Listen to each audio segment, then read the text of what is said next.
ሳታረጋግጥ እንኳን ሰው ልብህን እንኳን ገና ሳይረጋበት ሰውን ልሰብክ አትችልም። አሁን እነዛ ሰዎች አንቺ እንትን ያልሽው ሰው ስሙን ሰይጣን ይጥራውና እነሱ ጋር ሁሌ የምናወራው ምን መሰለሽ፣ ትውልድ በጣም እያበላሹት ነው። እዛ ጋር የሚገቡ ሰዎች ምንድነው እየተማሩ ያሉት ብለሽ ብትይ ምንም ጥላቻ ብቻ ነው። ገባሽ? አሁን ከነሱ ጥቅስ ተሸክመው ይሄዱና ሁሌም እንደተዋረዱ ነው። ምክንያቱም የማያውቁትን ነገር ነው። የሚገርምሽ ነገር ስለማያውቁት ነገር ነው የሚያወሩት። ሁሉም የሚያነሱት ነገር ውሸት ነው። እርግጠኛውን የምነግርሽ ምንድነው ማረጋገጥ ትችላለሽ።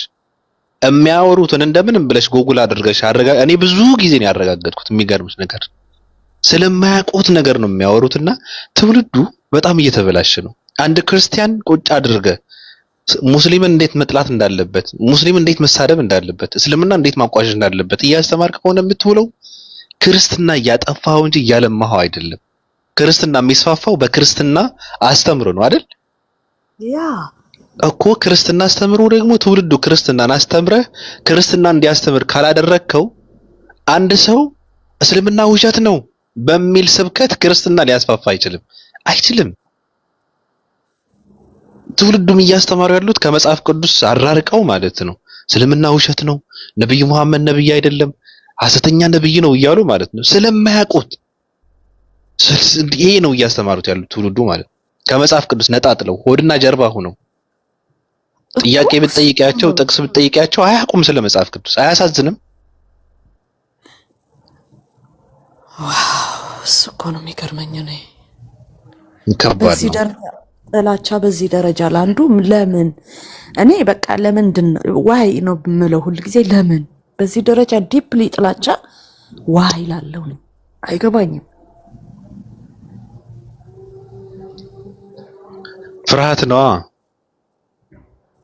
ፍርሃትና አለማወቅ ነው። እነሱ አሁን ኢየሱስ ክርስቶስ ሰው እዛ ጋር ኢየሱስ ክርስቶስ ስለሚመለክ እዛ ጋርም ነብዩ መሐመድ የሚመለኩ ይመስላቸዋል። እና ምንም ባላደረጉ ነብዩ መሐመድ ዝም ብለው ቅጥቅጥ ያደርጓቸዋል። ምን አደረጉ ብትያቸው ምንም እንደውም መጽሐፉ የሚለው ከእርሱ በፊት ለነበሩ ነብያቶችም እውቅና የሰጠ ብሎ ነው የሚያስቀምጣቸው ማለት ነው። ገባሽ? አሁን ነብዩ መሐመድ ስለ ኢየሱስ ክርስቶስ ቢጠየቁ እንዲህ የተከበረ ሰው ነው የተከበረ ነብይ ነው ብለው ከመናገር ሌላ ነገር እኮ እንትን አይሉ። እኔም የሱ እንትን ነው የምከተለው የሱ አስተምሮ ነው እንትን ላደርግ ነው የመጣሁት ላስቀጥል እንጂ ሌላ ምንም እንትን የለውም። ለምንድን ነው የምትጠላው ብለሽ ብትያቸው በቃ ምንም አያውቁም። ለምንድን ነው የምትጠሏቸው? ምን ስላደረጉ? ምንም። አንዳንድ ሰዎች አንዳንድ ሰዎች ቁርአን ይላሉ ምንድነው አምላክ ሰው ነው ያሉ ሰዎች ረገምናቸው፣ ክርስቲያኖች ረገምናቸው ይላል አሉ። መረገም ምን እንደሆነ ታውቂያለሽ? እሺ መረገም ማለት ከምንድን ነው? ከበረከቱ ከጥሩ ነገሩ መባረር ማለት ነው መረገም። ገባሽ? አሁን እናንተ ስህተት ላይ ነው ያላችሁ ብሎ የመጣውን ሃይማኖት እውቅና እንዲሰጣቸው ይፈልጋሉ ክርስቲያኖች፣ ወይ እስልምና ጋር ያለውን ገነት እንዲገቡ ይፈልጋሉ ክርስቲያኖች። ለምን ረገመን እያሉ እኮ ነው የሚያለቃቅሱት። እኔ በጣም ነው የምስቀው። የሚገርምሽ ነገር እስልምና ለምን ረገመን ይልሻል። እና መረገም ብቻ ሳይሆን ህጉ አንተ ትክክለኛ አምላክ ስላላመለክ ሲኦል ትወረወራለህ ነው በቃ። ክርስትና ጋር ምንድን ነው የሚለው? ክርስቲያን ያልሆኑ ሰዎች ወዴት ነው የሚሄዱት? ወደ ሲኦል አይደል? በክርስትና አመለካከት እኮ። እዚህ ጋር ግን ለምን ረገመን እያለ ሲያለቃቅስ ታገኘዋለሽ። እና ምን ያደርገው? እውቅና ይስጥህ፣ ትክክል ነው ይበልህ፣ ይመስክር ስለነሱ፣ ወይስ እሱ እዛ ጋር የተዘጋጀውን መንግስተ ሰማያት መግባት አለባቸው ማለት ነው? ገና ሲኦል ትወረወራለህ ነው በቃ። የሚሰማ የለም። በእንደዚህ አይነት ነገር የሚሰራ ፖለቲካ የለም። ራሱ አይምሮ ያለው ሰው ካለ በእንደዚህ አይነት ነገር እንትን አይሰራም። መረገምማ ጥሩ ነው፣ ቀላል ነገር ነው። ሲኦል ትወረወራለህ፣ የፈርዖን ጫማ ጠራጊ ትሆናለህ ነው።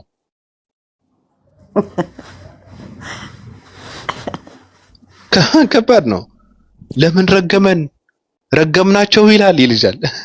ገና ትወረወራለህ እንጂ ማቀጣጣያ ትሆናለህ። ሃይማኖት ከባድ ነው።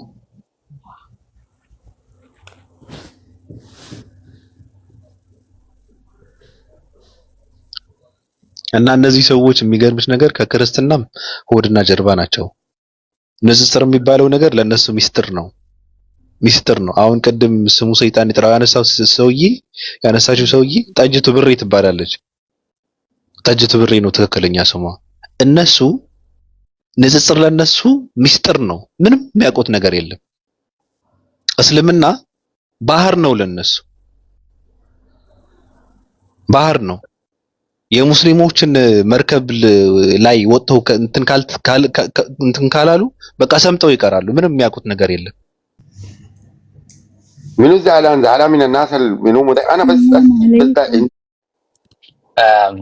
ሙስሊሞች ነብዩ መሐመድ ምን አይነት አስተምህሮት ይዘው መጡ መሰለሽ? ከፈጣሪያቸው ማለት ነው። ጓል መቀሌ ይሰማሻል?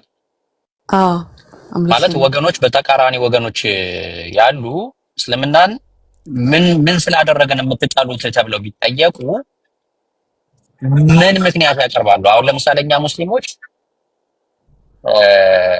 ኢየሱስ ለሰው ልጆች ኃጢአት አልሞተም አልተሰቀለም ብለን ነው የምናምነው። ማንኛችንም ሰዎች እንደ አንድ ግለሰብ ጓል መቀሌ ከንትምዳው ነው ተና ፕሮግራም ተፈውን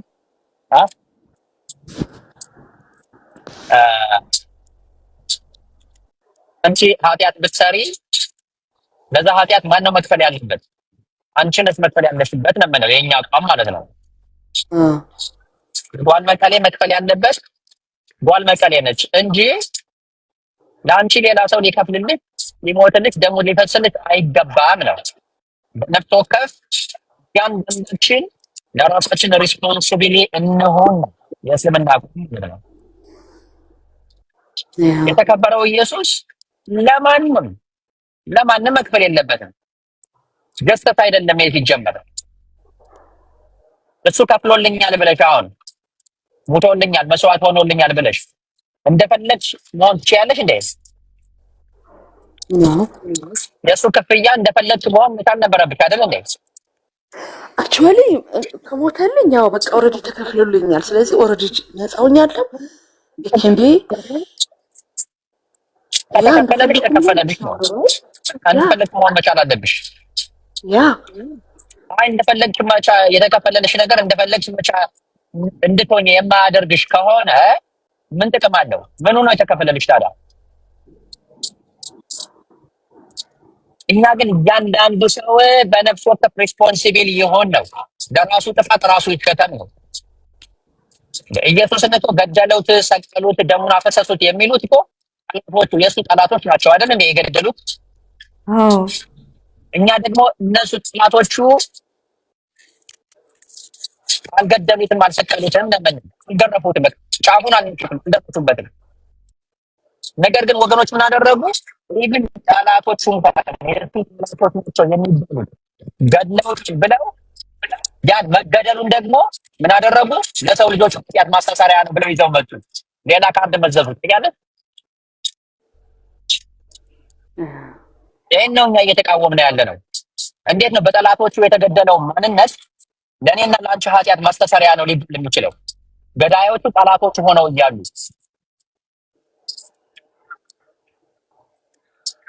መሞትን ሳይፈልግ መገደልን ሳይፈልግ የተገደለው ማንነት እንደነሱ አባባል መሞትን ሳይፈልግ ይህች ጽዋ ከኔ ትለፍ እያለ እየተናገረ ግን ጠላቶቹ እስቲ ገድለውታል ብለው እዛ ለሐሰንና ለጓል መቀሌ ነው የተገደለው ለነሱ ኃጢአት ማስተሰሪያ ነው ብለው ሌላ እስክርቢቶና ወረቀት ይዘው መጥተው ፈርሙ ይሉሻል።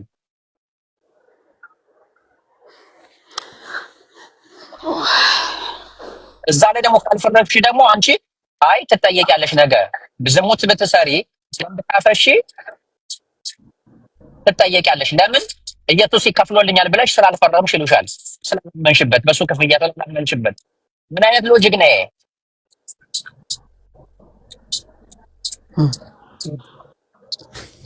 አንቺ አሁን ካለሽበት ሀገር ትኬት ቆርጬ ጓል መቀሌ ትኬት ቆርጬልሻለሁ ካለሽበት ሀገር በዚህ ሰዓት በዚህ ጊዜ ፍላይ ወደ አዲስ አበባ ተቆርጦልሻል። አዲስ አበባም ስትደርሺ ሸራተን ነው የምታርፊ። ሄልተን ሳይሆን ሸራተን ቡክ የተደረገልሽ ተብለሽ ብትባይ አመሰግናለሁ ብለሽ ፕሌኑ በሚነሳበት ሰዓት በዚህ ቀን በዚህ ሰዓት ካለሽበት ሀገር ኤርፖርት መገኘት አለብሽ አይደል እንዴ? ልክ አዲስ አበባ ድረስ ስትይም ሊሞዝን እየጠበቀሽ ነው። ሊሞዝን እየጠበቀሽ ነው። የት ነው የሚወስድሽ? ሄልተን ሳይሆን የሚወስድሽ ሸራተን ነው የሚወስድሽ። ሸራተንም ስትገቢ ፕሪዘርቭድ ሆኖልሻል፣ ኦልሬዲ ተከፍሎልሻል። ልክ ስትደርሺ ግን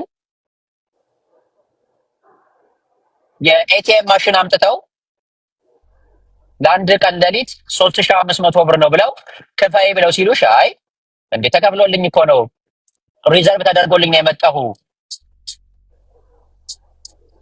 ብለሽ ስትይ ሪዘርቭ ከተደረገልሽና ሐሰን ነው ሪዘርቭ ያደረገልኝ ብለሽ ማመን ይጠበቅብሻል ተባልሽ። እኔ ሐሰንም ቡክ አድርግልኝ ቢሎንም ቡክ አድርግልኝ ብቻ ተከፍሎልሻል ተብዬ ነው የመጣሁኝ አይመለከተኝም ነው የምትይ አይደል እንዴ? እሺ ትከራከሪያለሽ? ተከራካሪ ኤርፎን ድምጽ አስተካክል እያሉ ነው ያሲው። ለኛ ግን እንትን ነው ባክቷል። ስለዚህ ይሄ ሎጂኩ ራሱ የሚያስኬድ ነገር አይደለም ሲጀመር። ነገሩን ግን ምን አደረጉት መሰለሽ? ተመልከቺ፣ ወደ ትልቅ የባርነት ቀንበር ውስጥ ሰተት ብለው እንደገቡ አንድ ነገር ልጠቁምሽ። ኢየሱስ ሞቶልናል ተሰቅሎልናል ብለን ስንል ላመነበት ነው የሚሰራ፣ ላላመነበት አይሰራም ሲጀመር ማለት ነው። ነገር ግን መጀመሪያ አማክረውሻል፣ ሊከፈልልሽ ነው ከመከፈሉ በፊት ማለት ነው። ሊከፈልልሽ ነውና ምን ትያለሽ ብለው አላማከሩሽም። ነገር ግን ከእናትሽ ማህፀን ስትወስጂ ተከፍሎልሻል። የሞተልሽ የተሰቀለልሽ ማንነት አለ፣ መስዋዕት የሆነልሽ አለ ተብሎ ተነገረሽ። ኦኬ ምን ችግር አለው? ነፃ ግብዣ ነው። ደግሞ አይጠበቅብኝም። ለዛ ነገር ማጎብደል ይጠበቅብሻል። ጌታ ነው እያልሽ መናገር ይጠበቅብሻል። አምላክ ነው እያልሽ መናገር ይጠበቅብሻል። በነፃ ለተከፈለልሽ ማንነት የለብሽም። ስሙን ራሱ ማንሳት አይጠበቅብሽም። በቃ አመሰግናለሁ ብለሽ ነው ዳሽ የምትይው። ነገር ግን ምን አደረጉ? አይ ስታምንበት ይሰራል፣ ካላመንክበት አይሰራም። መስዋዕቱ ግን ተከፍሏል፣ እዳው ግን ተከፍሏል። ልክ አንቺ እሺ በቃ ምን ችግር አለ ተከፍሎልኛል ብለሽ እንደፈለግሽ ብትታቺ እንደፈለግሽ ደም ብታፈሺ ምን ችግር አለው ብለሽ ደግሞ ስትጠይቂ አይ እንደዛማ አይሆንም ብለው ደግሞ ሌላ መስፈርት ያመጡብሻል። ስለዚህ ሊከፈልልኝ አይገባም ነበር in the first place ማለት ነው። እንደፈለኩ መሆን ማልቻልኩ ያለብሽ እንዴት ነው ሳትታመሚ መድኃኒት የሚታዘዝልሽ? አንቺ በሽታ ሳይኖርብሽ መርፌ ተወጊ ስትባይ ትወጊያለሽ? ነው ልክ ህመም ሲሰማሽ ሆስፒታል ሄደሽ ትመረመሪያለሽ። ያለብሽን በሽታ መጀመሪያ ይነገርሻል። ለዛ በሽታ ደግሞ ወይ ኪኒን ይታዘዝልሻል ወይ መርፌ ይታዘዝልሻል። ለምን? በሽታው በውስጥ ስለተገኘ። አንቺ ገና ዝሙት የሚባለውን ነገር አልሰራሽም፣ ሰው የሚባል አልገደልሽም፣ አልተሳደብሽም።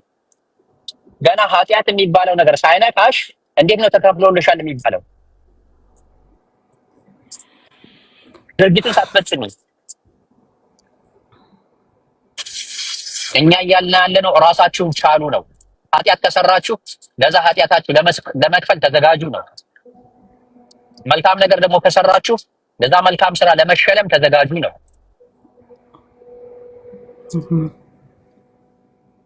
በቃ ኢየሱስ ለማንም አልከፈለም። ምንድነው አሁን ይሄ ችግሩ? እንደውም ለኢየሱስ እኮ ጥብቅና መቆም ማለት ብሎ ማለት እኮ የእሱን ደህንነት መጠበቅ አይደል እንዴ? እሱን ማክበር ማለት እኮ አይ እሱ ለኛ መሞት የለበትም ብሎ መከራከር ነው። ከዚህ በላይ እሱን ማክበር ይገኛል እንዴ በምድር ላይ? ጠላቶቹ ደሙን አፍሰውታል ብሎ መናገር ነው እንዴ እሱን ማክበር?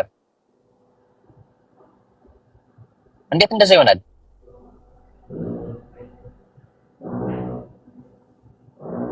ጉዳዩ የከክልኝ ልከክልህ አይደለም። አንቺ መስዋዕት ከሆንሽልኝ ምን ችግር አለ? ደስ ይለኛል።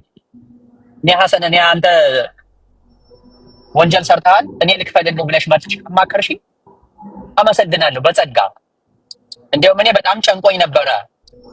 ከከፈልሽልኝማ እሺ ደግ ጸሎት አደርግልሻለሁ እንዴ ችሎታውን ትዕግስቱን እንዲሰጥሽ ስትገረፊ ወይም ወደ ሞት ስትሄጂ እንደው ጸሎት አደርግልሻለሁ። እኔ ቤተሰብ አለኝ፣ ልጅ አለኝ ማሳድገው እና አባለኝ የምጠውረው በህይወት መቆየት እፈልጋለሁ። ባደረኩት ነገር መጠየቅ አልፈልግም። ጓል ከከፈለችልኝ ምን ችግር አለው ብዬ ደስ ይለኛል። ነገር ግን አንቺ ከፍልልሃለሁ ብለሽ መጥተሽ ስትነግሪኝ አይ አመሰግናለሁ ጓል መቀሌ ጥፋተኛው እኔ ነኝ እንደው መጣሽ እንኳን ልክፈልልህ ብለሽ ማለትሽ እንዳደረግሽው ቁጥር ነው ብዬ አንቺን መመለስ እችላለሁ አልችልም? እችላለሁ። ጥፋተኝነቴን አምኜ ራሴ ነኝ መክፈል ያለብኝ ስል ማለት ነው። ያ ነው ጉዳዩ እዚህ ላይ። ነገር ግን ምን አደረጉና ተከፍሎላችኋል። እሺ ተከፍሎልናል ብለን ስንል ከፈረምነ በኋላ ለዛ ነገር ምን እንደሆነን እኛ ተገዥ ሆንን፣ ባሪያ ሆንን፣ አንገታችን ላይ ቀንበር አጠለቅን። እኛ ብቻ አይደለንም፣ ከኛ የሚመጣው ጀነሬሽንም በዛ ሳይክል ውስጥ ነው የሚያልፈው። ለምን ብሎ ግን አይጠይቅም እንዴ? እኔ መቼ ኃጢአትን ሰራሁና በሽታ አልተገኘብኝም ገና በሽታ ሳይኖርብኝ እንዴት መድኃኒቱ ይከፈልልኛል? እንዴት መድኃኒት ዋጥ እባላለሁ ብለህ ካጠይቅም እንዴት ትውልድ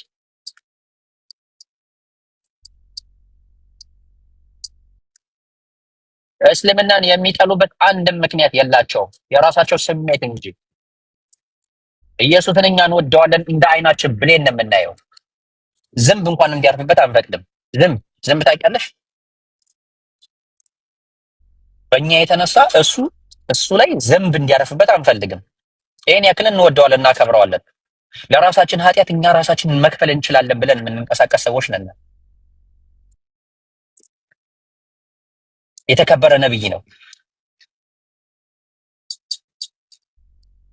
እሱ ጥፋት ካጠፋ በራሱ ጥፋት ይጠየቃል። ጽድቅም ከሰራ በዛ ጽድቅ እሱ ነው የሚሸለመው፣ እኛ አይደለም የምንሸለመው።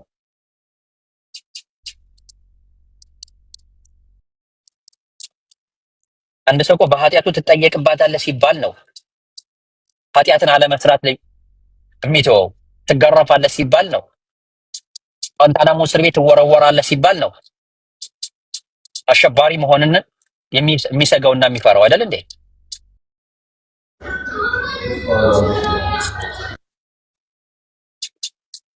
ስለዚህ እራሳችሁን ቻሉ። ይሄ እስልምና አቋም ነው። ፈጣሪ ፍትሃዊ አምላክ ነው እንዴ? ሌላ ሰው በሰራው አንድያ ልጁ የሚለውን እንዴት ነው ሊያስገድል የሚችለው? አስባችሁት? አንድ ድርጅት እየሞላ አንቺ ድርጅት ከፍተሽ እያስተዳደርሽ ሰራተኛ ቀጥረሽ ሰራተኞች ማሽን እየሰበሩ ሲያስቸግሩሽ ደግ አደረጋችሁ ተውት፣ ካምፓኒው ይዘጋ፣ ማሽኑ ይሰበር፣ ምንም ችግር የለውም። እንዲያውም ማሽኑን የሰበሩና ድርጅቱን ያከሰሩ ሰዎችን ሸለምሻቸው። ጭራሽ መሸለም ብቻ አይደለም ልጅሽን አምጥተሽ መስዋዕት አደረግሽላቸው። እንዴ ድርጅቱን ያከሰሩትን ሰራተኞች እኮ ነው ጓል መቀሌ። ድርጅቱን እንዲዘጋ ምክንያት የሆኑትን ሰዎች ደግ አደረጋችሁ። ደግ አደረጋችሁ ማለትሽ ብቻ ሳይሆን ኑ ይሄው ልጅን እናንተ ላጠፋችሁ ጥፋት የኔ ልጅ መስዋዕት ይሆንላችኋል ብለሽ ልጅሽን አምጥተሽ መስዋዕት ስታደርጊ ይሄ አሁን ለአእምሮ ይቀበለዋል ጓል መቀሌ ነው አይቀበለውም እንዴ? ድርጅትሽን ያከሰሩ ሰዎች፣ እንዲዘጋ ያደረጉ ማሽን የሰበሩ ሰዎች ሰራተኞችን ማስጠንቀቂያ እየሰጠሽ አልሰሙ ካሉ በሌላ ሰራተኛ ትቀይሪያቸዋለሽ ወይስ ደግ አደረጋችሁ ብለሽ ጭራሽ ትሸልሚያቸዋለሽ ልጆችሽን ሰራተኞችን ጓል መቀሌ? ጭራሽ እንዳይነሽ ብሌን ጭራሽ እንዳይነክ ብለ የምትሳስፊለት ልጅሽን አምጥተሽ በአደባባይ ታስገርፊዋለሽ። ድርጅቱን ላከሰሩ ሰራተኞች ማለት ነው። ይሄ አይነፋም። ይሄ ምንም እንትን የሚል አይደለም። በቃ ባቢዬን ጨርሻለሁ።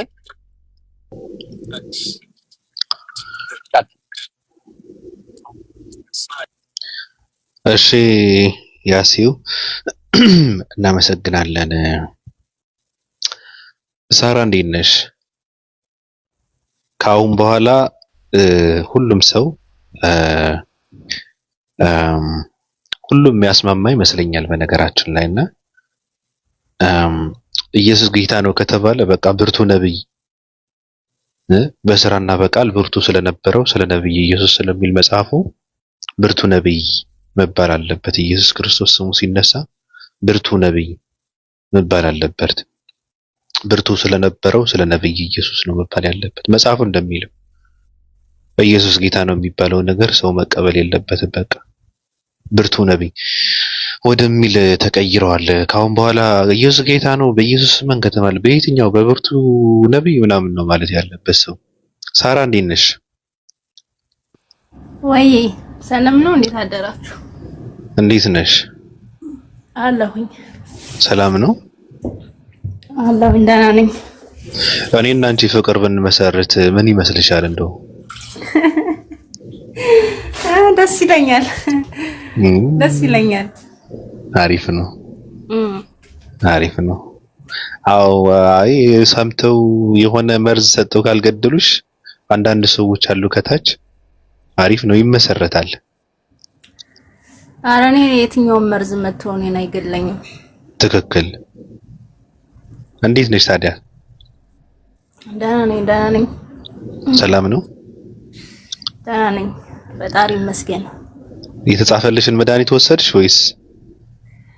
ኖ አልገባውም ገና ላይቭ ላይ አልገባም። ላይቭ የገባበትን ሰዓት እያየው ነበረ። ከትናንት ወዲያ ነው የገባው። ትናንት አልገባም። እሺ አልገባም። ፖስቶችን ገብቼ እያየው ነበረ። ነግሬሻለሁ እኮ ታዲያ ነኝ በፖስት በሚያደርገው የሚገመት ሰው አይደለም ብዬሻለሁ እኮ። አይ ነው አልገምተውም፣ ግን ያው ለዳሰሳ ያክል ለዳሰሳማ ስሙን ጽፈሽ እንትማ ፖስት የተደረጉ በጣም ነፍ ቪዲዮዎች አሉ። እሱን ማዳመጥ ትችያለሽ መዳሰስ ከፈለግሽ ማለት ነው። በበለጠ በሰው ሪከርድ ቢደረግ እሱ የበለጠ ነው እንደውም ፖስት ከሚያደርገው። አንዳንድ ሪከርዶችንን አመጣጡን የልጁን አመጣጥ ከየት ወዴት እንደመጣ ጆርኒውን እያየው ነበረ። ያ ጆርኒው እሱ ጋር እንድገባ ጋብዞኛል። ያው እኔም የመጣው በጆርኒ ስለሆነ ማለት ነው። እና እንዴት አየሽው? አይ ጆርኒው በጣም አሪፍ ነው።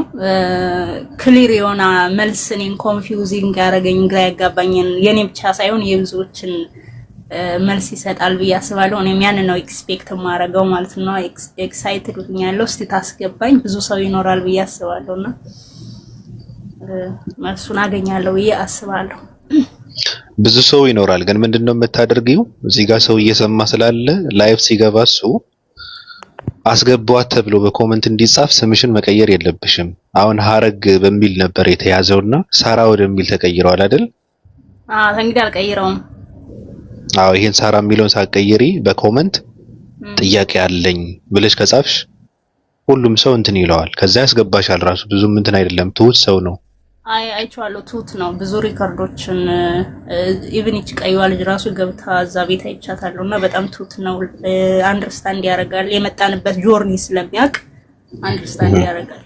ለዛሬ በጣም ስለዚህ እንደዛ ነው ማድረግ ያለብሽ። እኔ ጥያቄ ያለኝ መጠየቅ ፈልጋለሁ ምናምን ካልሽ ሰው እንትን ያደርጋል ማለት ነው በኮመንት። ከዛ ትገቢያለሽ። ስምሽም ግን መቀየር የለብሽም። ያው ሳራ በሚል እንትን ታዲያ ሁሉ መልካም ነው። እነ ያሲ ጋም እኮ ልታወሪ ትችያለሽ። እነ ያሲ አሉ፣ እነ ሪያን አሉ። አሁን ሪያን የሚለው ብዙ ሪከርዶ ብዙ ልጆች አሉ እና ደስስ እያረኳቸው ነበረ። ግን መጀመሪያ እኔ ብዙ እውቀት ያላቸው ልጆች አንድን ሳይድ ወክለው ብዙ እውቀት ያላቸው ልጆች እኮ አሉ። ግን የአንድን ሰው የመጣበትን ጆርኒ ነው እኔ የምፈልገው። እየዳሰሰ እያየ የጎበኘ ስለመጣ ቴስት እያደረገው ስለመጣ ከኤክስፒሪየንሱ ነው ሼር እንዲያደርገኝ ይፈልግ። አንተ ወደዛ ዲሊቨር ስላደረከ የመጀመሪያ ዛ ነው ኢንተር ማድረግ የፈለኩት። ጥሩ ነው። አይ መልካም ነው። አዎ ጥሩ ነው። እዚህ ጋር ያለው ሪያንም እንደምታውቂው መጀመሪያ ኦርቶዶክስ ነበረ፣ ከዛ ዩኒታሪያን ክርስቲያን ነበረ። አሁን ደግሞ ባለፈው ከ3 ወር በፊት ነው የሰለመው። ቁጭ ብዬ እያየሁ ማለት ነው። አንድ ገስት ላይ ቁጭ ብለን አይደለም ከታች ነበርኩ እኔ ቁጭ ብዬ አይነን እያየ አይምሮውን ሀክ ተደርጎ ነው የሰለመው። እና የሚገርምሽ ነገር አሁን ቁርአኑን እያነበበ ያስተምራል፣ ተምሮ ምናምን እየተማረ ነው ራሱና ከባባድ ሰዎች ናቸው እነሱ የሚፈጠሩት። እዚህ ጋር እኛ ጋር ያለው ሪያን የሚለው ከላይ የእንትኗን ስታይል የተጠቀመው ማለት ነው።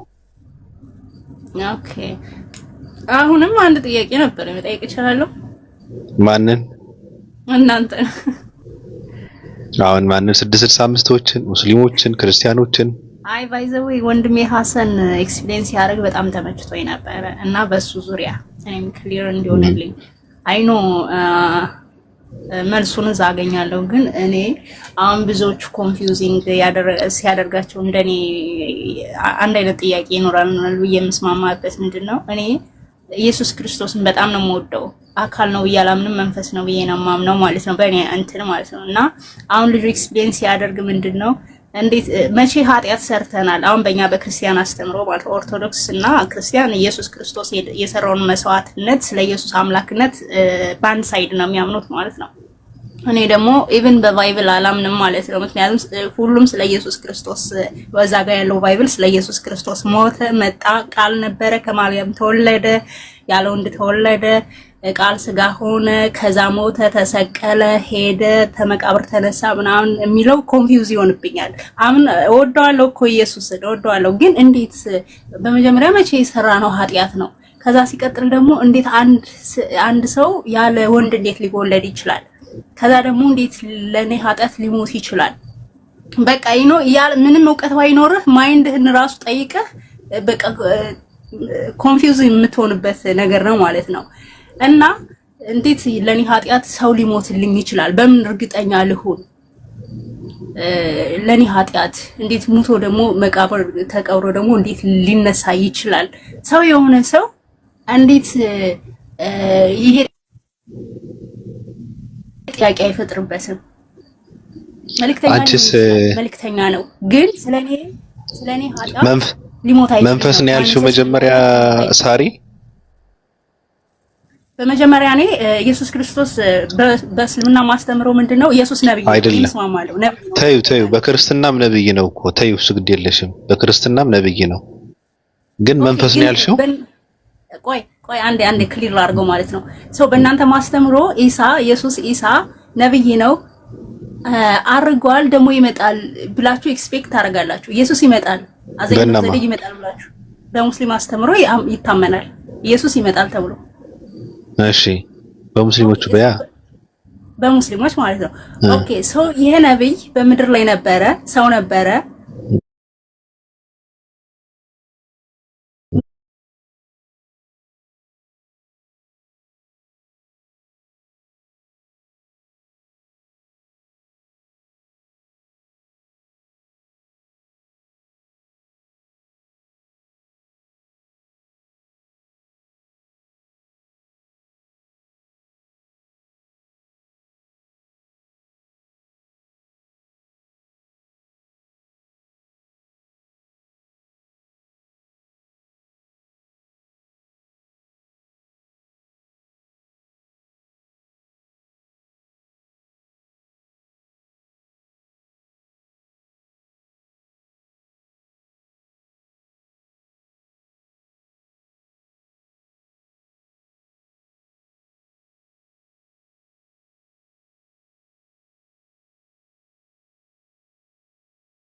በረሰው ስጋ የለበሰ ሰው ስጋና ደም የተካፈለ ሰው እንዴት ነው መንፈስ ነው ብለሽ ያልሽው አንቺ ራሱ? ይሄን እኮ አላምንም እኔ ከወንድ ያለ ወንድ መወለዱን ከድንግል ማርያም መወለዱን ለኃጢአት የመሞቱን አላምንም። ይሄ ካላመንሽ ታሪክ አታውቂም ማለት ነው። ይሄ አሁን ችግሩ ምንድነው መሰለሽ ሳራ፣ እውቀት ከሆነ የምትፈልጊው ምንድነው? ትናንትም ትንሽ ታውርተናል አይደል? ልብሽን ማስፋት አለብሽ። አሁን ምንድነው ሐሳብሽን ከሆነ የምታምልኪው ይሄ በጣም ጥፋት ነው፣ ከባድ ነገር ነው።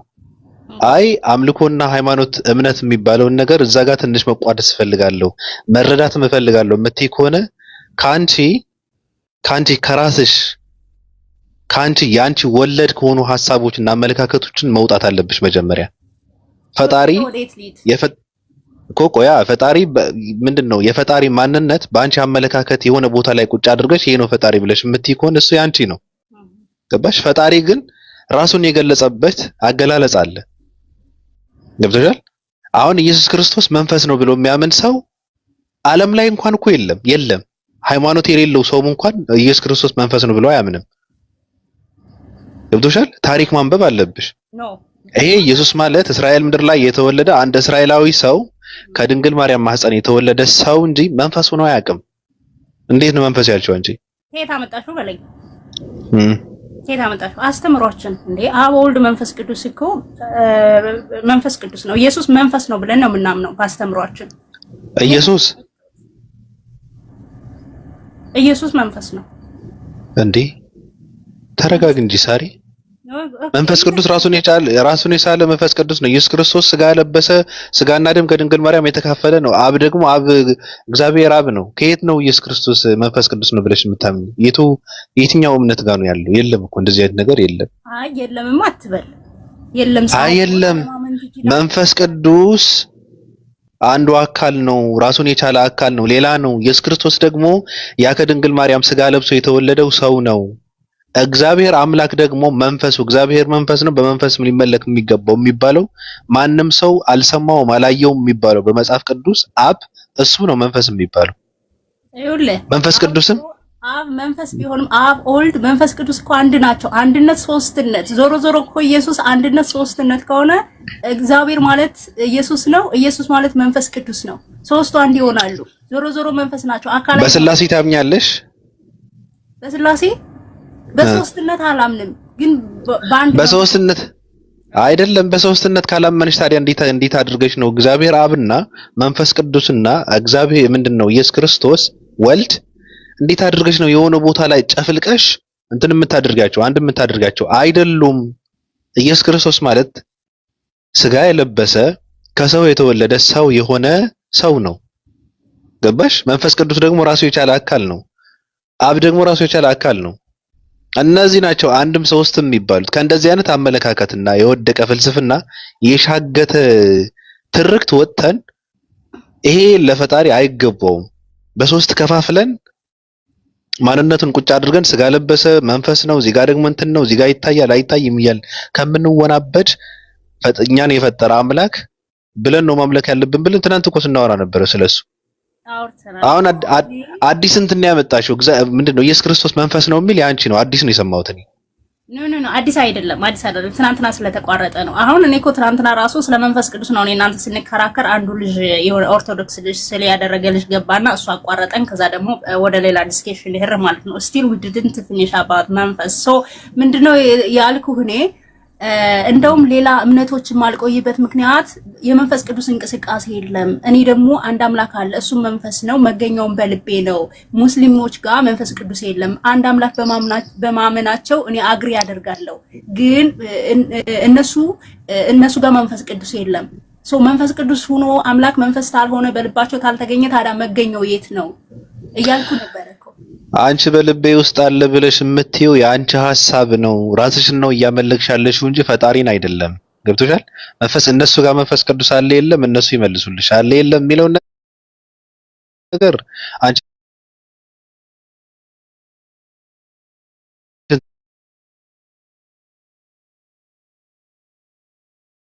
እሱ እንዲቀመጥበት እንዲኮረመት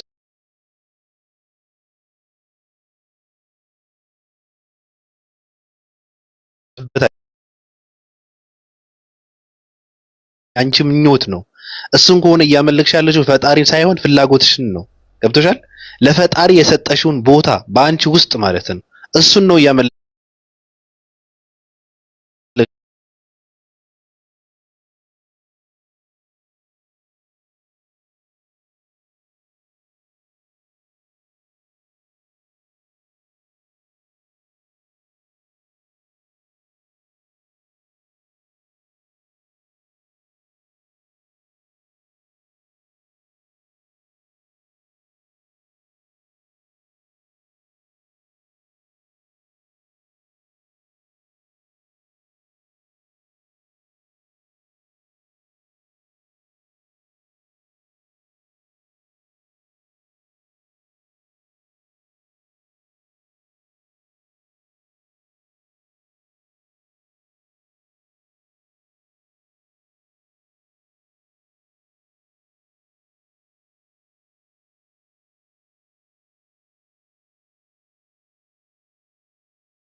ስላለው ጳውሎስ ነው የምልሽ። እነሱ ጋር ሄደሽ ጥያቄ አላት ጠይቀኝ። ትጠይቅሽ። እሺ እንትን ስትይ ሰማሁሽ። ኢየሱስን በጣም ነው የምወደው አልሽኝ፣ ራይት? ኦኬ። ለምን ምክንያትሽ ምንድን ነው? አሁን ለምሳሌ ኢየሱስን ብዙ ጊዜ የማውቃቸው በጣም አማኝ የሆኑ ኢየሱስ ለእኔ ሞተልኝ ተነሳ ምናምን በዛ ምክንያት ይወዱታል። አንቺ ደግሞ በምን ምክንያት ነው የምትወጂው? ኦኬ። ኢየሱስ አንደኛ አስተምሮ አለ የቆየውበት የመጣውበት ፈርስት ኦርቶዶክስ ከዛ ደግሞ ፕሮቴስታንት የመጣውበት አስተምሮ አለ ማለት ነው። ጆርኒው ራሱ የሆነን አካል ስታመልክ ቆይተሽ እንድትወጂው ያደርግሻል። ግን ስለሱ የተጣፈውን ታሪክ ደግሞ ክራሽ ያደርግብሻል አይደል እንዴ? ክራሽ ያደርግብሻል። ሁሉም እምነቶች አግሪ የሚያደርጉበት ነብይ ነው። በዛ ላይ ደግሞ ይመጣል ተብሎ አዘይንዶ ዘዴ ለፍርድ ይመጣል ተብሎ ሁሉም እምነቶች አግሪ የሚያደርጉበት አለ። ያንን አክሰፕት አደርጋለሁ። ግን ስለኔ ሙቷል ወይ? ባይብል ላይ የተጣፈው ሂስትሪ ስፔሻሊ አዲስ ኪዳን ስለሱ ነው የሚያወራው ማለት ነው። ከኤስከቤ አብዛኛውን ስለሱ ነው የሚያወራው። መጥቶ እንደዚህ ያደረገ፣ እንደዚህ ተሰቀለ፣ እንደዚህ ሞተ፣ እንደዚህ ተደረገ፣ ተመቃብር ተነሳ፣ ከዛ ደግሞ አረገ፣ መንፈሱ ነው ተገለጠ፣ ከዛ ደግሞ ይመጣል፣ ለፍርድ ቀን ይመጣል ምናምን ነገር ከአብ ጋር አንድ ናቸው፣ እሱ መንፈስ ነው ምናምን ይላል። ኦኬ። ስለዚህ አሁን ለኔ እዛ ጋር የተጣፈውን ስለሱ ሂስትሪ ዛትስ ልቦለድ ነው የሚመስለኝ። ግን የመጣውበት ጆርኒ እሱን እንደወድ አድርጎኛል። እሱም ኦኬ አረገ ተብሎ ከተባለ ከሰማያት ወረደ፣ ከዛ ደግሞ ምድር ላይ ያለውን ስራ ሰራ። አዘይንዶ ዘዴ ደግሞ አረገ። አዘይንዶ ዘዴ ደግሞ ሂል ካም ባክ። ሁሉም አግሪ የሚያደርጉባቸው እስማማለሁ። ግን ሂስትሪው ስለሱ የተጣፈው ሂስትሪ ክራሽ ያደርግብኛል።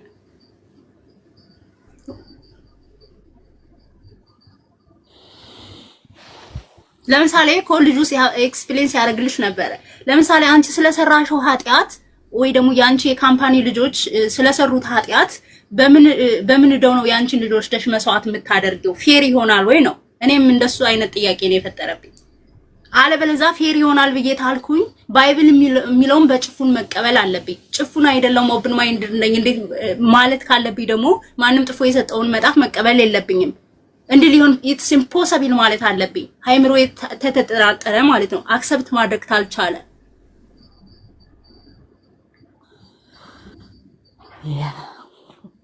አሁን እኮ እኛ እዚህ ጋር እኮ ፐርፌክት ሆነን አይደለም፣ ጠያቂ ትውልዶች ነን። ምንም አይነት እውቀት የለንም፣ ግን ውስጣችን እውነቱን ማወቅ ይፈልጋል። ትክክለኛውን ነገር የሚነግረን ሰው እንፈልጋለን። ብዙ እውቀት ያላቸው ሰዎች አሉ። በዛ ጆርኒ ውስጥ ቄሶች ወይ ደግሞ ፓስተሮች ያሉትን ብቻ እነሱን ፎሎሺፕ እያደረግን ስንኖር ነው የቆየ ነው። ውስጣችን ደግሞ ማይንዳችን እውነቱን መረዳት ይፈልጋል፣ መጠየቅ እንፈልጋለን። የሆነ ቦታ ስንሄድ ይሄን ብቻ ታልተጠቀበልሽ አንቺ ከሆነ እምነት ተልከሽ ነው የመጣሽ። ለምሳሌ ትናንትና አይችሻለሁ የሆነ ፓስተሮች ጋር ገብተሽ እንዴት ሲያሳልቁሽ እንደነበረ።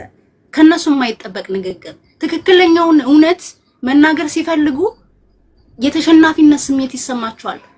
ስለዚህ መልስ ስለሌላቸው አንቺን ያንቋሽሹሻል፣ ዝቅ ያደርጉሻል፣ ወይ ደግሞ ለለ ፕሮፓጋንዳ ይዘሽ እንደመጣሽ አድርገው ያሳልቁሻል ማለት ነው። ለምሳሌ አሁን እዚህ ጋር ስትገቢ የትኛውንም ጥያቄ ስትጠይቂ እሱ መመለሳውን ወንድሜ መመለስ ሲያቅተው ወደ ሌላ ዲሊቨሪ ያደረገኝ። ይሄ ነው መሆን ያለበት።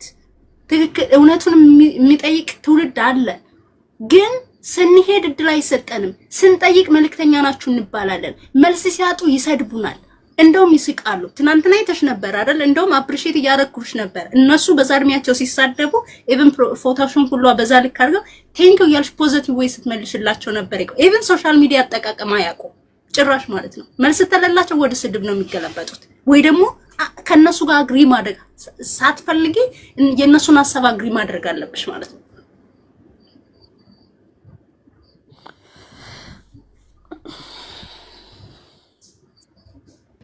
ጓል ጨርሰሻል? ሰላም አለይኩም። የሆነ ነገር አስታወሰኝ ታውቃለህ? እውነት ጉድ እኮ ነው። ጋራ እናገናኝሻለን። ማንኛውንም አይነት ጥያቄ በልቦናሽ ውስጥ ያለውን ጥያቄ ይሄ ጥያቄ ችግር አለበት ወይም የጥያቄ ፎንጋ የለውም የሚለው ነገር አለው ኡስታዝ ማለት ነው። አሁን የምናገናኝሽ ሰው ወንድም ወይም ኡስታዝ ማንኛውንም አይነት ጥያቄ እስልምና ላይ የሚሆን ማንኛውም አይነት ጥያቄ ብትጠይቂ ለመስማት ጆሮ እስካለሽ ድረስ ብትቀበዩም ባትቀበዩም ቁጭ ብለሽ ለማዳመጥ ጊዜ እስካለሽ ድረስ ችግር የለብንም የአንቺን ጥያቄ ለመመለስ 24 ሰዓት እንቀመጥ እንችላለን። እንዳንቺ ጊዜ እንደሱ ጊዜ እኔ ጋራም ከተቀመጥ 15 ሰዓት 17 ሰዓት 30 ሰዓት ልንቀመጥ እንችላለን። ብቻ አንቺ ጎደል ብለሽ ተመጣሽ ሞልቶ የሚመጣ ነው። ሞልቶ የሞላ ብርጭቆ ላይ ውሃ ብታፈሽበት ምንድነው የሚሆነው? ማባከን ነው የሚሆነው አይደል እንዴ? ውሃው ይፈሳል፣ ኪሳራ ነው የሚሆነው። ነገር ግን ሰዎች በየትኛውም መንገድ ቢሆን ከሁለቱም ወገን ቢሆን ከሙስሊምም ቢሆን ሙስሊም ካልሆነም ቢሆን ከማንኛውም ሰው ጎደል ብሎ የመጣ ሰው ነው የሆነ ነገር ይዞ የሚሄደው።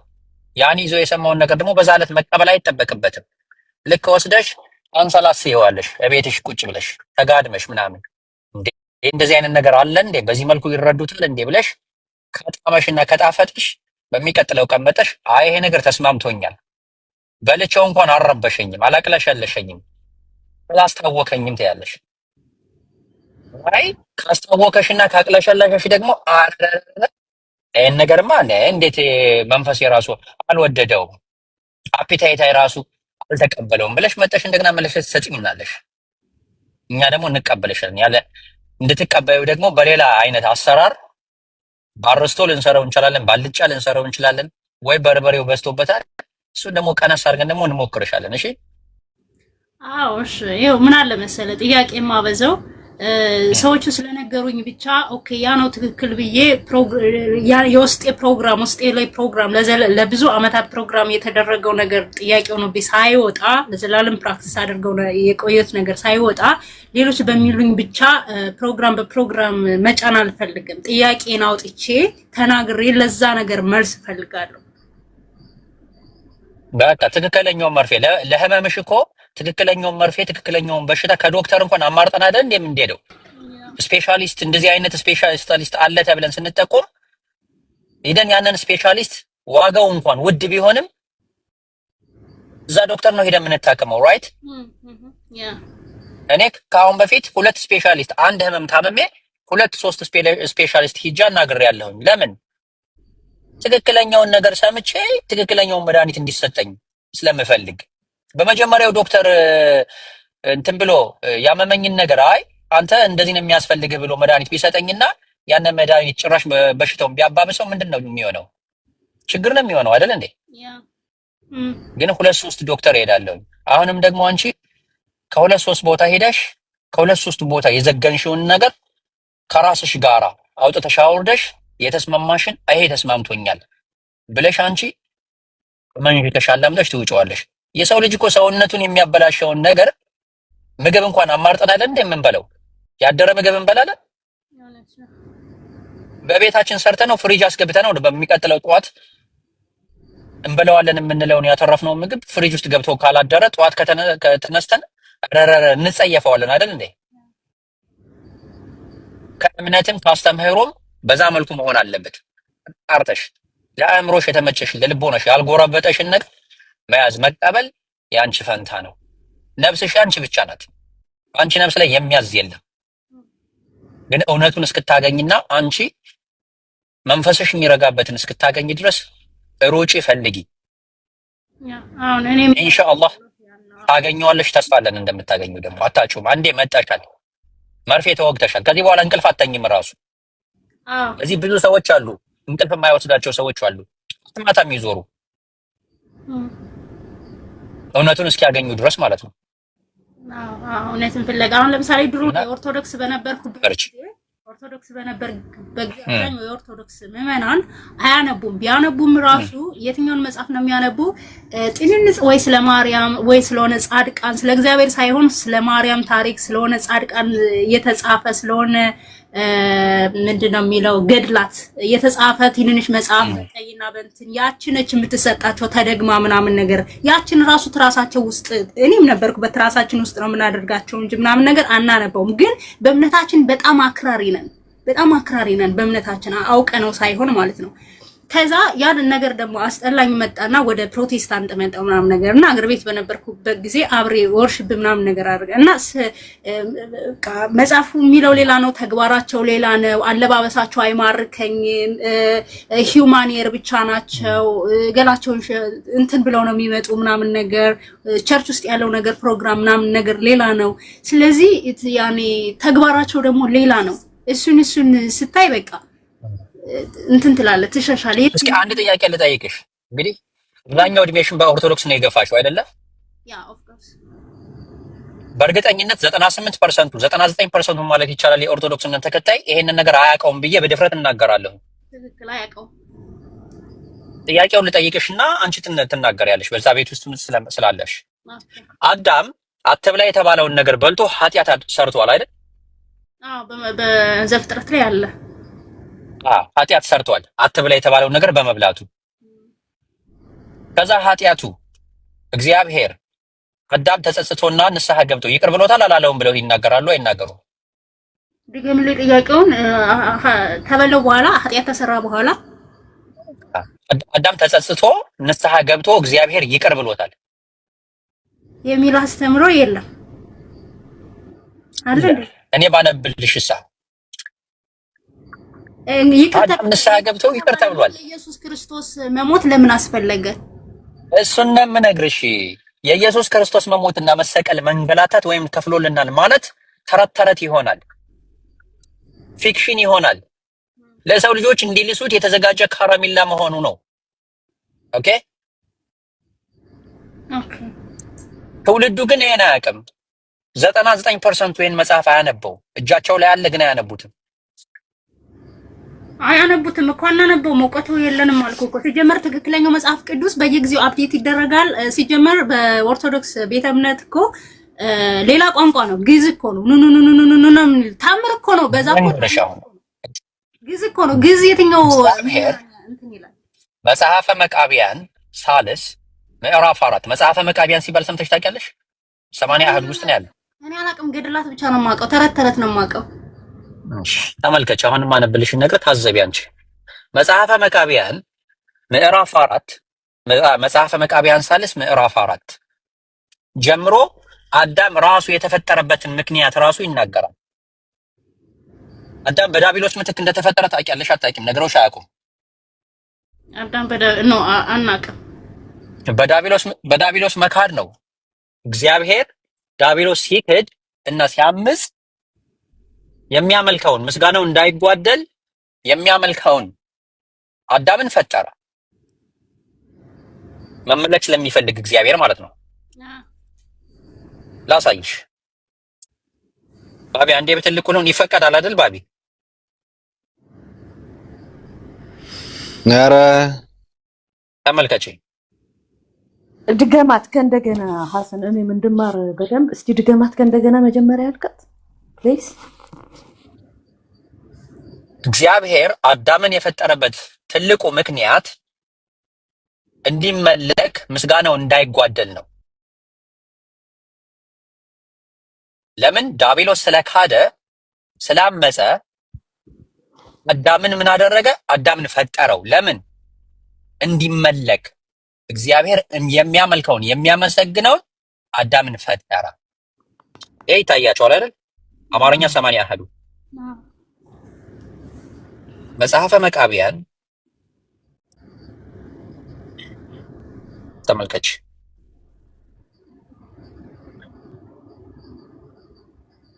ይሄው እዚህ ጋር መጽሐፈ መቃብያን ሳልስ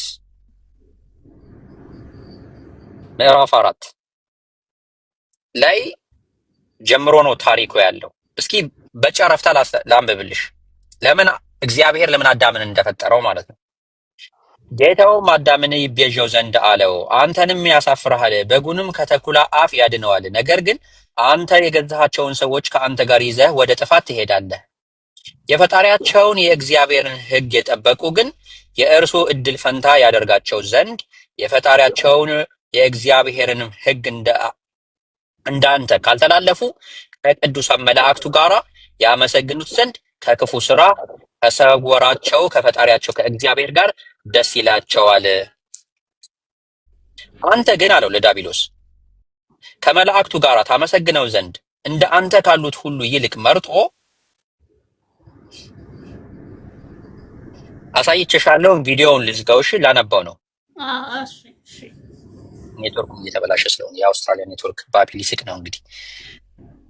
እግዚአብሔር ደስ ይላቸዋል። አንተ ግን ከመላእክቱ ጋር ታመሰግነው ዘንድ እንደ አንተ ካሉት ሁሉ ይልቅ መርጦ የሰጠህ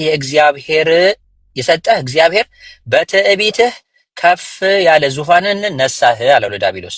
አንተም ታበይህ፣ ዳቢሎስም ተባልህ፣ ሰራዊቶችህም አጋንንት ተባሉ አለ። ተመልከቺ፣ ሰይጣን ዳቢሎስ የተባለበት ምክንያት በመታበዩ ነው፣ በትዕቢቱ ነው። በትዕቢትህ ከፍ ያለ ዙፋንን ነሳህ፣ አንተም ታበይህ፣ ዳቢሎስም ተባልህ፣ ሰራዊቶችህም አጋንንት ተባሉ አለ። የዳቢሎስ ሰራዊቶች አጋንንት ይባላሉ። እግዚአብሔርን የሚወዱት ግን እንደ ቅዱሳን መላእክት ለእርሱ ወገኖች ይሆናሉ።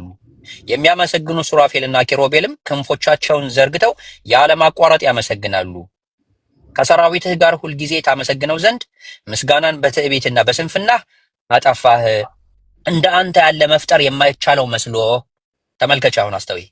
እንደ አንተ ያለ መፍጠር የማይቻለው መስሎ አንተ የፈጠረህ እግዚአብሔርን ምስጋና በዘነጋህ ጊዜ 10ኛ ነገድ አድርጎ የፈጠረው የእግዚአብሔር ምስጋናው እንዳይጓደል አንተም ከወንድሞችህ አንድነት በተለየህ ጊዜ የፈጠረህ እግዚአብሔር ምስጋናው እንዳይጎድል አንተም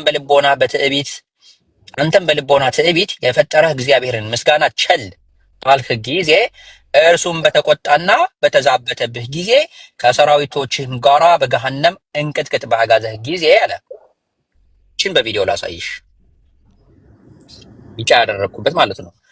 በቅዱሳት እጆቹ ከምድር መሬትን ወሰደ፣ ውሃንና እሳትን ነፋስንም ጨመረ፣ አዳምንም በመልኩና በምሳሌው ፈጠረው። ምስጋናው በአንተ ጉድለት ይሞላ ዘንድ በእጁ በፈጠረው ሁሉ ላይ ሾመው።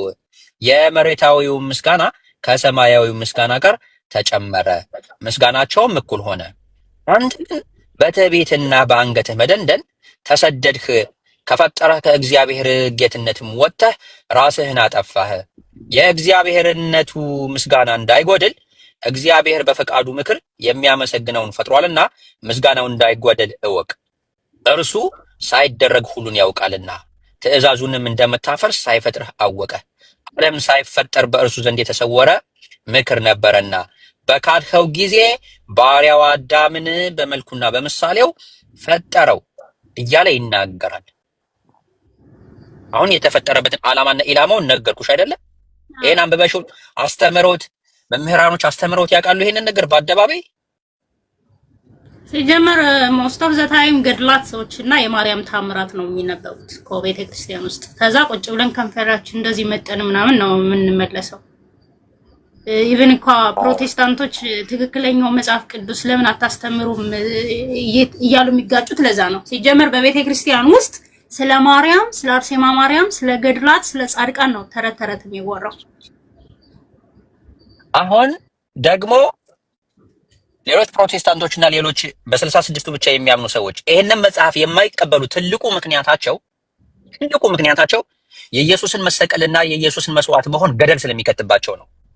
አዳም ባደረገው ድርጊት ተጸጽቶ ከኃጢአቱ ይቅር ስለተባለ አዳም ይቅር ከተባለ የኢየሱስ መንገላታት፣ የኢየሱስ መሞት ምንድነው ጥቅሙ? ማታለያ ከረሜላ ነው የሚሆነው። አሁን እሱን እናንብብልሽ፣ ተመልከች። እነዚህን በቀይና በቢጫ አድርጌ ከፋፍዬ ያስቀመጥኳቸው በቀይ የተጻፉ ጽሁፎች ዳቢሎስን የሚመለከቱ ስለሆኑ ነው። በቢጫ ያደረኳቸው ደግሞ አዳምን የሚመለከቱ ስለሆኑ ነው። ጉዳዩ ያለው ከቁጥር 23 ጀምሮ ነው። ምን አለ? ወይም ከቁጥር 21 ጀምሮ ላንብብልሽ። እግዚአብሔር የትዕቢተኞችን ነገር ቸል ይላል፣ የፈረስንም ኃይል አይወድምና በሰው ጉልበትም ደስ አይለውምና፣ ነገር ግን እግዚአብሔር በሚፈሩትና ስለ ኃጢአታቸው ጮኸው በሚያለቅሱ ደስ ይለዋል አለ። ተመልከቼ፣ አንተ በንስሐ መናዘዝ ተሳነህ ይለዋል ለዳቢሎስ። ያ መሬት ግን ስለ ኃጢአቱ በእግዚአብሔር ፊት ፈጽሞ እያለቀሰ በንስሐ ተመለሰ። ያ መሬት የተባለው አዳም ነው። አዳም የተፈጠረበት ግብአተ ማቴሪያሉ ከመሬት ስለሆነ ማለት ነው። እየገባሽ ነው? አዎ አንተስ አለው ለዳቢሎስ በልብህ ትዕቢትና በአንገት መደንደን የሰላም መንገድን አላወካትም፣ ንስሐንም አላወካትም። በንስሐ በለቅሶና በእንባ በፈጣሪ በእግዚአብሔር ፊት መናዘዝ ተሳነህ። ያ አመድና መሬት የሆነ ድሃ ግን በለቅሶና በእንባ ወደ ንስሐ ወደ ሰላምና ወደ ትህትና መንገድ ተመለሰ። አንተስ ለፈጠረህ ለእግዚአብሔር ራስህንና የልብህን ቀፈት አላዋረድህም። እርሱ ግን በበደለው በደል ራሱን አዋርዶ ተናዘዘ፣ አልታበየምም። ያንም ስህተት የፈጠረው እርሱ አይደለም ከአንተ የተገኘ ነው እንጂ አለ። ይሄ ራሱ ሌላ ጉድ የሚያፈላ ነገር ነው። ለምን ቢባል በዘፍጥረት ላይ ታሪኩ የሚተረከው እባብ ሔዋንን እንዳሳሳታት ከዛ በኋላ እንደተረገመና እግር አልባ እንደሆነ ነው አይደል እንዴ? ተመልከቺ። እባብ ሔዋንን ስላሳታት ተረገመ፣ እግር አልባ ሆነ። ከዛ ሔዋን ደግሞ መጣ አዳምን አሳተችው። እሷ ደግሞ እግዚአብሔር ምን ብሎ ረገማት ይሉናል? በምጧ ቀን ተመልከቺ። ስትወልድ አመጣና ተቸግራ ነው የምትወልደው። ያ ነገር ለምንድን ነው? አዳምን ስላሳሳተችው ነው ይሉናል። ይሄ ተፈጥሮ ናቹራል ኦርደር ሆኖ እያለ እንዴት ነው በሴቶች ላይ እርግማን የሚሆነው?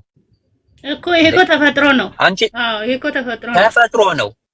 አንቺ ያ ነገር ራሱ ላለማማጥ ላለመቸገር ያለሽ አማራጭ ምንድን ነው? አለማግባትና አለመውለድ ነው አይደል እንዴ? ነገር ግን እንስሳቶች ሲያመጡ የለ እንዴ ተረግመው ነው እንዴ? ይሄ ነው ችግሩ። ሲጀመር ሴት ሆነሽ የተፈጠርሽው ወደፊት ወንድ አግብተሽ አርግዘሽ እንድትወልጂ ነው እኮ አላማና ኢላማው። የሴት መሆንን አላማና ኢላማ አይደል እንዴ? እንዴት ነው ያንቺ መውለድና ማማጥ እርግማን የሚሆነው? ይሄ ራሱ ፉርሽ ነው። ምን አለ ሰይጣንን እዚህ ጋር ሲወቅሰው፣ ያንም ስህተት የፈጠረው እርሱ አይደለም ከአንተ የተገኘ ነው እንጂ ወንጀልን ፈጥረህ አውጥተኸዋልና በትዕቢትህም ከአንተ ጋር ወደ አንተ ጥፋት ወሰድከው። ሁለታችሁም ሁሉ ሳይፈጥራችሁ አውቋችኋልና አካሄዳችሁንም አውቋልና ይህ የተደረገ በልብ ትዕቢት እንደሆነ እርሱ ያውቃል። ያን የትዕቢት ተንኮል የሌለውን ግን በንስሐ በለቅሶና በእንባ መለሰው። አንተ ግን በልብህ ትዕቢት በንስሐ መናዘዝ ተሳነህ። በድሎ በንስሐ የማይናሰሰው ከቀድሞ በደሉ ይልቅ በደሉን ያከፋልና አለ። ተመልከች፣ አስተውይ እዚህ ጋር።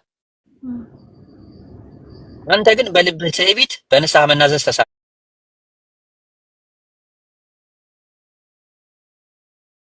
አለው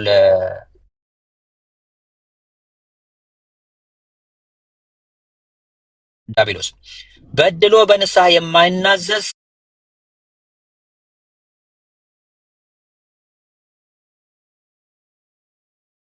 ሰው ከቀድሞ በደሉ ይልቅ በደሉን ያከፋልና አለ።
ነገር ግን በድሎ በፈጣሪው በእግዚአብሔር ፊት የሚናዘዝና የሚያለቅስ እሱ በእውነት ንስሐ ገባ፣ የጌታውንም ልብ ያራራ ዘንድ የመዳኑን መንገድ አገኘ። በጌታውም ፊት ተናዘዘ። ጌታውም በባሪያው ላይ ይቆጣ ዘንድ ቀድሞ ከመከረበት ያቀልለታል። በብዙ ንስሐና ስግደት ተናዟልና የቀደመ ኃጢአቱንም ይቅር ይለዋል።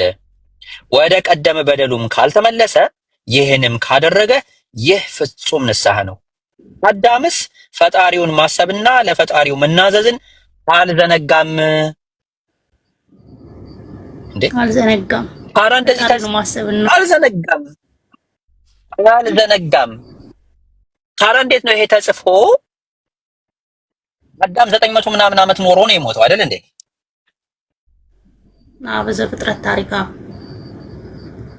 ታዲያ ኢየሱስ ከሺህ ዘመናት በኋላ መጥቶ እንዴት ነው ለአዳም ክፈል አትክፈል አይሁዶች ገደሉት አልገደሉት፣ ሰቀሉት አልሰቀሉት፣ ልትገዱኝ ትፈልጋላችሁ እያለ የሚሞግታቸውን ከገደሉት በኋላ አይ ለሰው ልጆች ኃጢአት ነው የተሰቀለውና የሞተው ብለው ለኛ ከረሚላ እንዴት ነው የምንልሰው ይሄን ከረሚላ? ወንድሜ ሐሰን በነገራችን ላይ እኮ ማለት ነው እኔ በጣም ብዙ እንትኖች ላይ ላይቭ ስትሪሞች ላይ አይቻለሁ ኦርቶዶክሶች አሁን ተወጣው በኋላ ማለት ነውና መጽሐፍ ቅዱስ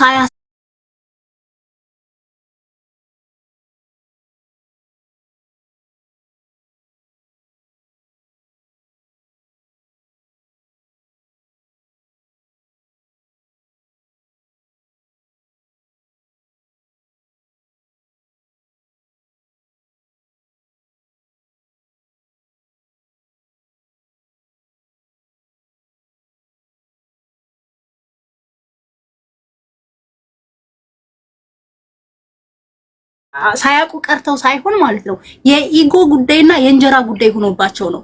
አሁን እውነቱን ሲያውቁ እውነቱን አንድ አምላክ እንዳለ ሲያውቁ ስለ አንድ አምላክ የሚሰብኩ ሰዎች እኮ ተሰደዋል እኮ ተሰደው አሁን እኮ እነሱን እያጋለጡ እኮ ነው። ባይዘወይ እኛ ሀገር ላይ ምናልባት እናንተ እኔ ወደ ክፍለ ሀገር ወደ ጎጃም ስላደኩ እኔ ወዳለሁበት አካባቢ ፍጹም ሙስሊም የለም በእድገቴ ማለት ነው። ወደ ባህር ዳር ምናምን ወደ ሞጣ ሙስሊም አለው። እኔ ወዳለሁበት ምንም አይነት ሙስሊም ስለ ሙስሊም ምናምን ነገር አናውቅም። ገበያ ሲመጡ ነው የምናውቃቸው። እነሱንም አትጠጓቸው፣ እነሱ ያርዱትን አትብሉ ምናምን ይባላል። አሁን እኔ እዚህ አረብ ሀገር ነው የምበለው። ማን ይረዳው ማን አላውቅም። ማንም ይረዳው እበላለሁ። እንደነሱ ካልቸራል አስተሳሰብ የለኝም።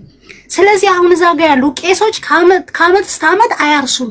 ከአንድ ወሯን በሙሉ እንትን ባህላት አላቸው። እንደውም ታላላቅ አባቶች ከአመት ምናልባት ከወር 5 ቀን 6 ቀን እንዲሰሩ ቢፈቀድላቸው ነው። ስላሴ ነው፣ የአመቱ ገብርኤል ነው፣ መድኃኔዓለም ነው አትስሩ ይባላሉ ማለት ነው። ቄስ እቤቱ አይበላም፣ የቤቱ ምግብ አይጣፍጠውም። ቄስ አያርስም፣ ባል ይሽራላ። ከዛ በተረፈ የክፍለ ሀገር ሰው በእኛ ሀገር ማለት ነው የክፍለ ሀገር ሰው በጣም ያዘምራሉ፣ ያርሳሉ፣ ያጭዳሉ። በሌላ ክፍለ ሀገር ስትሄዱ እንደኛ አይነት ጥብቅ ያለ ቄሶችን የሚቀልብ ማህበረሰብ ስላልሆነ ያዘምሩና ትርፍ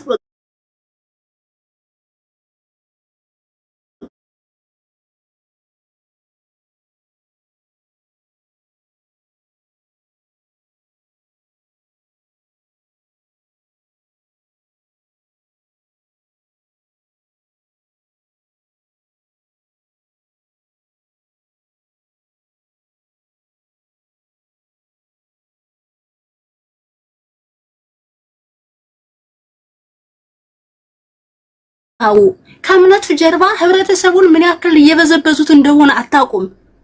ማህበረሰቡ በጣም እንትን ብሏል። ጠያቂ ትውልድ እኮ እንደኔ አለ፣ ግን ቤተሰብ ዛጋ ነው፣ ፋሚሊ ዛጋ ነው። ቤተሰብ ይገረፉባቸዋል፣ ቤተሰብ ይሰደዱባቸዋል። ስንቶች ናቸው የተሰደዱባቸው? ይሄ ምንድነው? እንኳን አይደለም ቄሶች ስንት አመት በድቁና የቆዩ ስንት አመት መጽሐፍ ቅዱስን ያስተማሩ ይቅሩና የተማሩ ይቅሩና እኔ ራሱ ትናንት መጥቼ እኮ የትኛው እውነት እንደሆነ የትኛው ሐሰት እንደሆነ በኔ ማይንድ እንኳን ራሱ መጠራጠር ጀምሬያለሁ። እነሱ ከመጠራጠር አልፎ እውነቱን ያውቃሉ። ግን የሆድ ጉዳይ ነው፣ የኢጎ ጉዳይ ነው።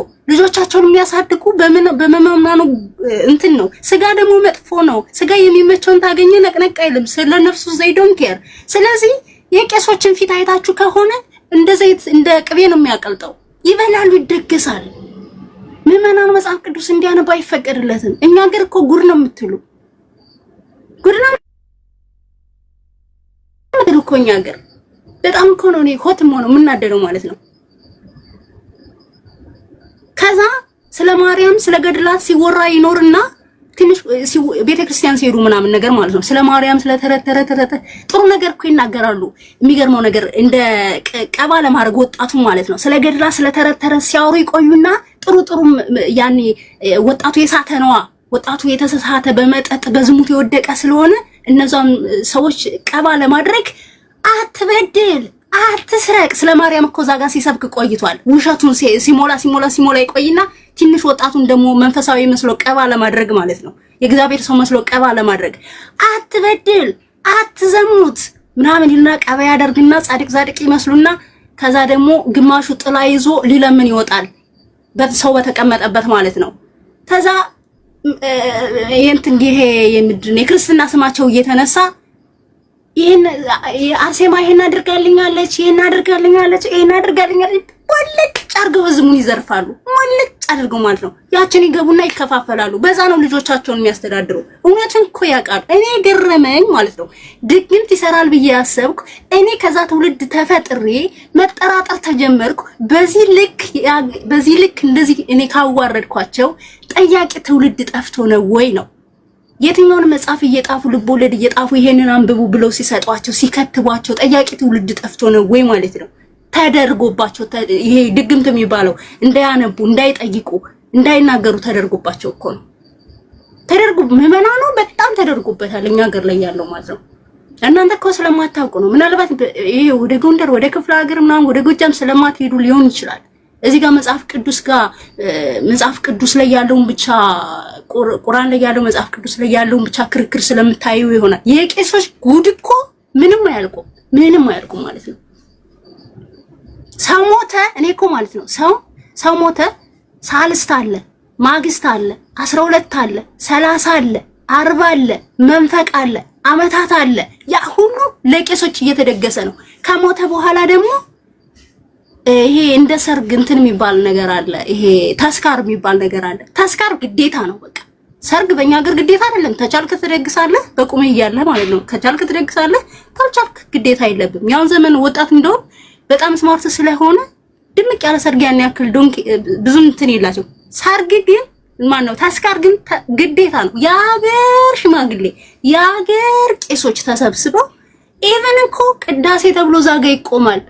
ምዕመናኑ እንዲህ ብሎ ነው የሚውለው። ሰው ሲወለድ ከክርስትና ጀምሮ ነው ብዝበዛ የሚጀምረው። ክርስትና ተብሎ ማለት ነው። ጠላ እንትን ይላል። ምን ይባላል? ቤተክርስቲያን ይሄዳል። በራቸውን ይዘጋሉ ቄሶች። ኑ ይላሉ። ምን እንደሚሉኝ እኮ አናውቅም።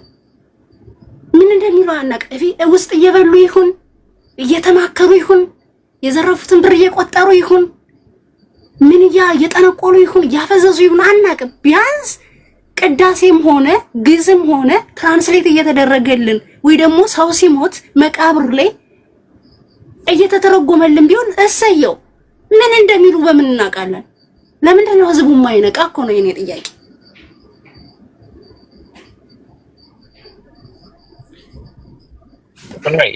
ህዝቡ ሊነቃ የሚችለው እንደዚህ ደፍሮ ሲጠይቅ ነው ማለት እኔ ሙስሊም ነኝ። መጽሐፉን ግን ከታች እስከ ላይ እናውቀዋለን እኛ ሙስሊሞች በዚህ ዘመን ማለት ነው። የሚደበቅ ነገር የለም። አትጠይቁ ብሎ የሚያስፈራ ሰው ወይም የሚዝት ሰው ለዚህ ትውልድ አይመጥንም። ይሄንን አሁን ያነበብኩትን ዛሬ ያነበብኩትን ሌላ ብዙ ጉድ አለ። አንድ መምህር በአደባባይ ሺህ ሰዎችን ሰብስቦ ይሄንን ጥቅስ ማንበብ አይችልም። አስተምራቸው ቁጭ አድርጎ ሲጀመር እኔ ስለ ንስሐ አባት ልጠይቅ ገብቼ ንስሐ አባት ለምን አስፈለገ? ፈጣሪ አንድ ነው። አንተንም የፈጠረ እኔንም የፈጠረ እኩል ነው። እኔን የሰራሁትን ኃጢአት ለምን ለስጋ ለባሽ መናገር አስፈለገ ብዬ ስልኮ አንቺ መናፍቅ ተብዬ ነው እንትን የተባልኩት እኮ። ያልሰራሽውን አንቺ የሰራሽውን መቼም ሁላችንም እንዲያው ኃጢአት ስንሰራ እንዲያው ማን ይሙት ስንሰራ ለማንም ከሰዎች ተደብቀን የሰራነውን ስራ እንዴት ነው ለማላቀው ሰውዬ ሄጄ እንዲህ አድርጌያለሁ ብዬ እምነግረው? እንደዛ ካደረኩኝማ እኮ በቃ የኔ ሚስጥሬን ያዘብኝ እኮ። ሌላ ጊዜ እኮ እንደማስፈራሪያ አድርጎ ሊጠቀመው ይችላል። ከነገርኩት በኋላ ራሱ ምንድነው የሚለኝ? እግዚአብሔር ይፍታሽ አይደል እንደሚሉት ሰውዬው ራሱ ያለ ነገር የነገርሻቸውን ባለቤትሽ የማያውቀውን እናትና አባትሽ የማያውቁትን ስራ ከሰራሽ በኋላ ተደብቀን የሰራነውን ነገር ከሰዎች ማለት ሰዎች ቢያውቁ ያነውሩናል ወይም ስማችን ያጠፋሉ ብለን የሰራነውን ወንጀል ሄደን ለአንድ አባት ለእናት አባታችን እኮ ደፍረን ያልነገርነውን እኮ ነው። ከእናትና ከአባት የቀረበ ሰው አለ እንዴ? የለም ለእናት አባታችን ለሚስታችን አድርጌያለሁ ብለን ያልነገርነውን ነገር እንዴት ነው ለአንድ አባት ባድ ለሆኑ አባት ላልወለዱኝ ሚስጥሬን ይጠብቁልኛል አይጠብቁልኛም ብዬ ከእናትና ከአባቴ የበለጠ የማምነው የለኝም።